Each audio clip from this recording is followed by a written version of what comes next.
Okay. We are all being made to come back to the office, and I really want to hang on to the flexibility I have at home. How can I talk my boss into looking at this reasonably?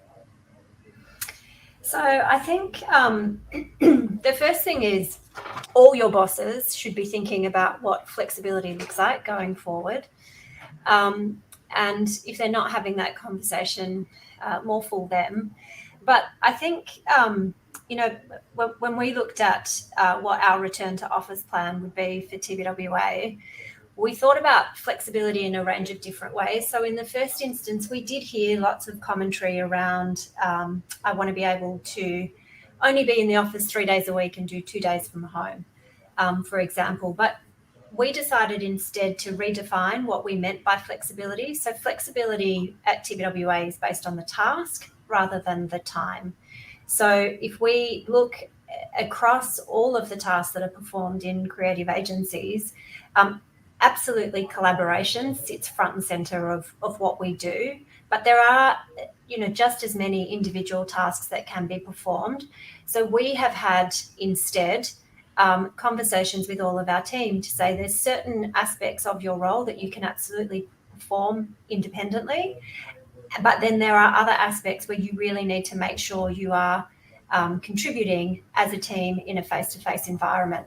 So I think in answering that question, the first thing I would do is get really clear on what your own definition of flexibility is, and then tackle it from a lens of how you believe the business will benefit from your approach to flexibility. Because if you find that you're far more productive working remotely to do things like, and forgive me, I'm not sure if this question's come from more of a creative perspective or business management or planning or something. But if you're performing a task that requires deep thinking and doesn't need a lot of interaction with others, and actually that closed off time allows you to be not just more productive, but produce a far better result, then that's the conversation that needs to be had. Too often, conversations on flexibility stop short of why and how it's likely to work for the business. Yeah, that's great. I really like the thing around it's about task, not time, because there's like the default, isn't it, to talk about the 3 days a week at home, 2 days. It's really got nothing then to do with the work. It's just about, hey, where are you going to be? Amanda, any thoughts on this one? I think very similarly, and I think when you're looking at how to have the conversation and how to discuss this with your boss in a reasonable way, I think my suggestion would always be, and with a lot of these questions that are coming up today, is be prepared, mentally prepared for the conversation well ahead of when the conversation is actually taking place. And with this one, I think it would be worth, similar to what Kimberly says, in terms of having a clearly articulated plan as to why the flexibility is so important to you, to the team, to the organization, where the tasks will benefit from that, but then also having that perspective of having flexibility within your own approach, be open to, sort of counter arguments, and be open to compromise, I suppose, in that flexible approach, and just have the tools at the ready about why it is you're asking for that flexibility, why it will help, and where you can accommodate that request if it's not necessarily the most appropriate, answer to the approach. I think also what businesses are afraid of is a conversation of flexibility in perpetuity. So it's almost like if you come and have a conversation and say, well, and this is where the days doesn't work, because if you say, well, I want to work remotely on a Friday, the business mind goes, well, what if we've got a major presentation on a Friday? Now, this is where preparation becomes really important, because you're either going to say, oh, no, like it's I'll just come in if there's a requirement for that. But equally, if we're doing it more from a task-based orientation, it's quite possible there'll be staff members in here that I may not see for a week or 2 weeks or whatever. That's absolutely fine, as long as you are in the right place at the right time, when not only you choose to be, but when your team needs you. Because in the creative industry, we are 1,000% better when we are together. I think that's the best definition of flexibility. It's in the right place at the right time when you and your team need you to be there. and knowing that, there's times when you'll be best off getting your head down at home and doing work, but it's such a collaborative industry that it's very hard to ignore that and say that we can do this sort of rostered time at home.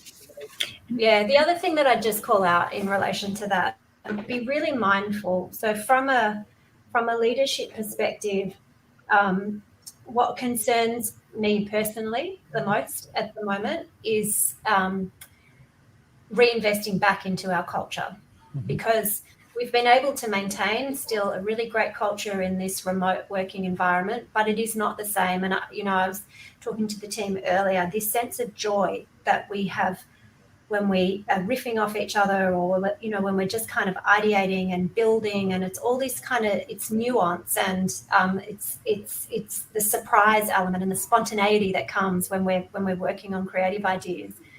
That will be front and center of every agency leader at the moment. So just bear that in mind as well when you're thinking about having a conversation with your boss.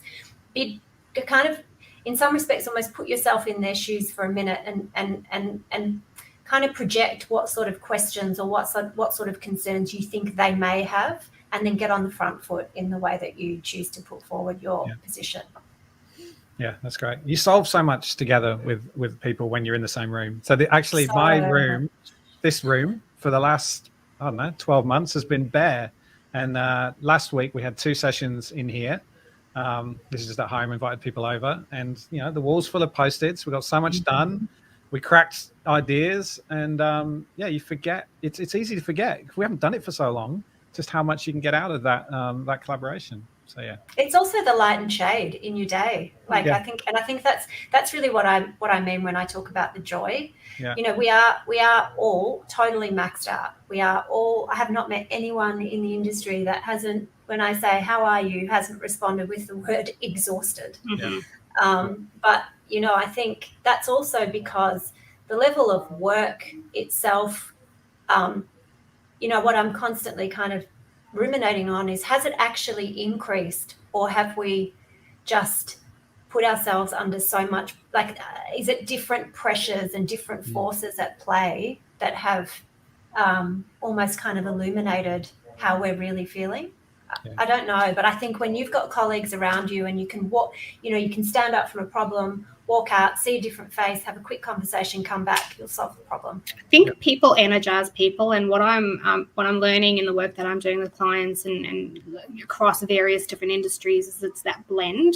There's pros and cons to working at home and working, in the office with people, and I think that to find a way to get the best of both worlds in a way that works for you and for the work and for the workplace is probably the magic key. Balance. Definitely recognized in the chat there was someone who's just said how I'm over talking to the walls, and that I wish I had someone else to collaborate and get spontaneity with.